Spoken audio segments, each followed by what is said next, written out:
So mga tropa, may tanggap tayo dito na Mio Gravis. Yan, naka-steady yung check engine niya. So pagka ganito mga tropa, possible nito mahina na yung battery nyo. So pasira na yan. So sinalpakan ko siya ng MS309.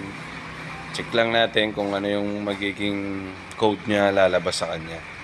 So yan, P1602. So pagka ganito yung nakakita nyo mga tropa, battery yan. So ito mga tropa yung tanggap natin na Gravis. So problema nito yung sa battery. So yan, nakapagpalit na tayo ng battery mga tropa. Kasi naka-steady lang yung check engine nya. So subukan natin mag-on.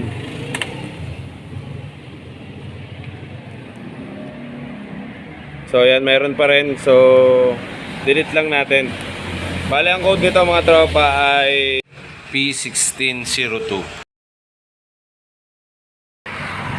So salpakan lang natin ang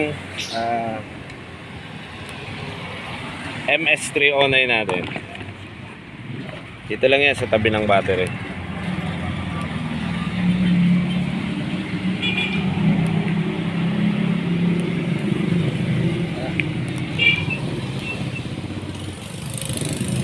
Yan. Ayan, nag-read. Tapos on natin yung susi. Yan, on na pala siya. Enter natin para sa scan.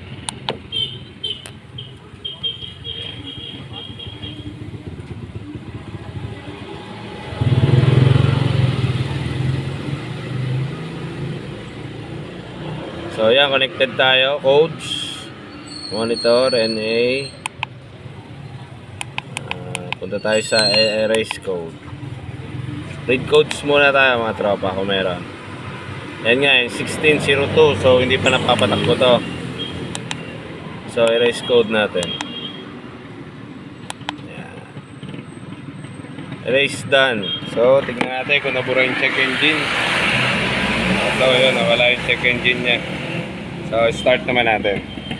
Siyempre, start pa.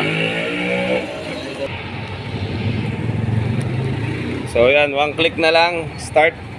Start na.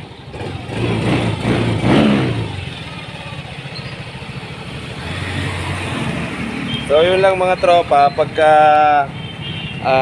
problema nyo, lumabas yung check engine, nag-steady at na-diagnose ng PA1602. So yun lang yung problema nun. Sabihin mahina na yung battery nyo, so paltan nyo lang. So ito, okay na to mga tropa, pwede nang gamitin to.